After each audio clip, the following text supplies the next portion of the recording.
Hi my dear students, welcome to physics in Telugu.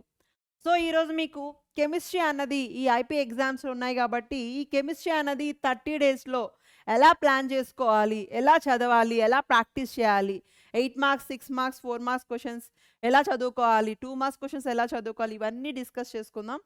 So ఇందులో మీరు చేయాల్సిన పని ఏంటంటే ఈ 60 డేస్లో మీకు ఆల్రెడీ 30 డేస్ మీరు ఎగ్జామ్కి ఏదో చదివే ఉంటారు, ఎంతో కొంత నేర్చుకునే ఉండుంటారు. ఈ 30 డేస్ ఏదైతే ఉందో ఎగ్జామ్స్ ముందు వరకు, సో ప్రతి సబ్జెక్ట్కి కూడా 2 అవర్స్ పెట్టుకోండి. ఎందుకంటే మిగతా సబ్జెక్ట్స్ కూడా ఉన్నాయి కదా మేడం అని అనుకోవచ్చు.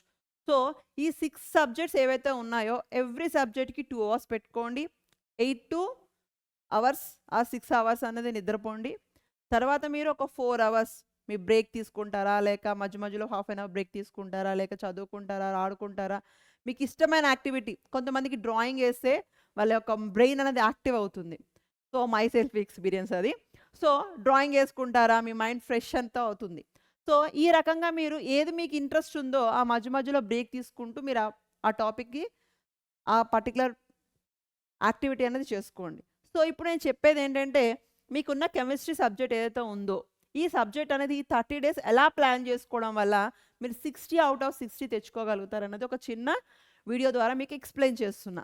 సో మీకు ఇందులో జరిగేది ఏంటంటే ఇప్పుడు మనకున్న 30 డేస్లో ఒక రోజులో ఒక 2 అవర్స్ నేను సబ్జెక్ట్ తీసుకుంటున్నా. ఎందుకంటే మీకు 6 సబ్జెక్ట్స్ ఉంటాయి కాబట్టి ఈ 6 సబ్జెక్ట్స్లో ఒక కెమిస్ట్రీకి ఒక 2 అవర్స్ ఇచ్చా. ఈ 2 అవర్స్లో ఏం చేస్తారంటే ఫస్ట్ 45 మినిట్స్ ఏదైతే మీరు ఎర్లీగా లేస్తారో, లేదు అంటే కొంచెం బ్రేక్ తీసుకొని పడుకొని లేచిన వాకైనా ఫ్రెష్ మైండ్తోనే కెమిస్ట్రీ చదవండి. ఓకేనా? అలసిపోయి అన్ని సబ్జెక్ట్స్ చదివితే కెమిస్ట్రీ అనేది ఖచ్చితంగా ఎక్కదు. Maths and chemistry. సో ఒకరోజు మ్యాథ్స్ తీసుకుంటే ఆల్టర్నేటివ్గా ఇంకో రోజు కెమిస్ట్రీ తీసుకోండి. ఎర్లీ అవర్స్ మీరు ఎప్పుడైతే పడుకొని లేస్తారో అప్పుడు ఫ్రెష్ అవర్స్ ఉంటుంది కాబట్టి ఆ టైం చూస్ చేసుకోండి. సో ఇందులో 45 మినిట్స్ అన్నది మీకు వెయిటేజ్ బట్టి.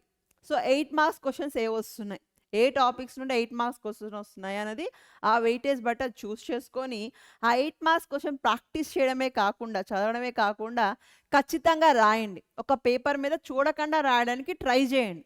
అప్పుడే మీరు ఎగ్జామ్లోని ఎలాంటి మిస్టేక్స్ చేస్తున్నా, ఎక్కడ మార్క్స్ పోతున్నాయి అన్నది మీరు ఐడెంటిఫై చేయగలుగుతారు. ఓకేనా?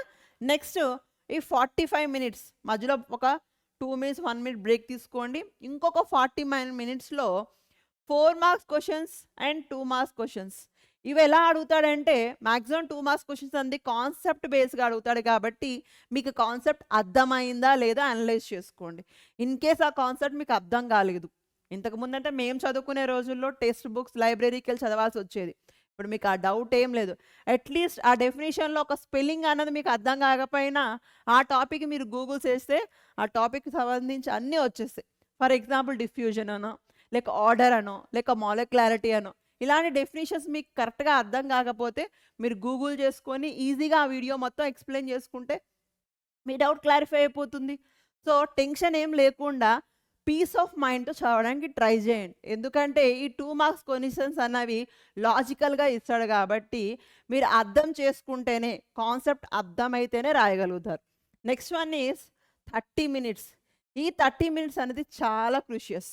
ఎందుకంటే ముందు రోజు చదివినది నెక్స్ట్ రోజు కూడా ఒకసారి మీరు నవల ఎలా చదివితే మీరు ఒకసారి ముందు రివైజ్ చేసుకుంటారో ఈ 30 మినిట్స్ అన్నది ఈ ముందు రోజు చదివింది రివైజ్ చేస్తూ కొత్త టాపిక్ స్టార్ట్ చేయండి. ఓకే?